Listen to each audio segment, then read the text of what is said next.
எதனால அது? அது எனிதிங் வில் ஹேப்பன்.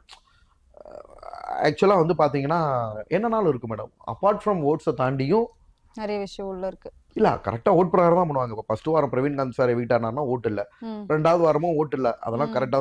பட் அதை தாண்டி ஒரு சில இடங்கள் இப்ப ரெட் கார்டு வாங்கினவங்க வீட்டாகலையா, ஆமா அந்த மாதிரி ஏதாவது சில காரணங்கள் இருக்கலாம் மேடம். அது லக்குன்னு சொல்லலாம். ஏன்னா நிறைய பேர்கிட்ட இருந்து சில பேர்கிட்ட எல்லாம் கண்டென்ட், அதாவது அவங்க வந்து பாத்தீங்கன்னா உள்ளுக்குள்ள கேம்ஸை ஒழுங்கா எடுத்தே பண்ணிருக்க மாட்டாங்க. கிட்டத்தட்ட வந்து பாத்தீங்கன்னா ரொம்ப நாளுக்கு அப்புறம் தான் அவங்க ரிவீலே பண்ணிருப்பாங்க ஓரளவு. அப்படி ரிவீல் பண்ணியுமே பெருசா ஓட்ஸ் பெருசா டிஆர்பி இருக்காது. அவங்க என்ன பண்ணுவாங்கன்னா எல்லார்ட்ட இருந்தும் எதிர்பார்ப்பாங்க மேடம். இப்ப நான் இருக்கேன், நீங்க இருக்கேன், நம்ம 2 பேருமே பிக் பாஸ் பண்ணனா வெறும் பிக் பாஸ்ன்றது திவாகரை வச்சு மட்டும் கிடையாது. ஏன்னா அந்த மாதிரி ஆச்சு, ஓவர்லாப் ஆச்சு. விஜய் சேதுபதி சாரே சொல்லியிருப்பாரு, ஏன்னா 60 கேமராவிலையும் நின்று ரீல்ஸ் பண்ணி எதா இருந்தாலும் கரெக்டா பிக் பாஸ் பிளாட்ஃபார்ம் அதிகமா பயன்படுத்திட்டேன். கேமரால போய் பேசுறதா இருக்கட்டும், நம்ம என்ன பண்ணாலும் கண்டென்ட் மேடம். கேமரா திருப்புறது கூட ஒரு கண்டென்ட்டா கொண்டு போயிட்டாங்க. அது வேணும்லாம் யாரும் பண்ணல, அவங்க ஒரு ஜாலிக்கு. அதாவது பசங்களே உள்ள கிண்டல் பண்ணுவாங்க மேடம். நான் பேச போறப்ப கேமரா அப்படி ரொட்டேட் ஆகிட்டே இருக்கும், ரொட்டேட் டேர்ன் ஆகும்ல, அதை வந்து கீழே கிண்டல் பண்ணுவாங்க. பட் அதே அவங்க தான் மாத்திருவாங்க.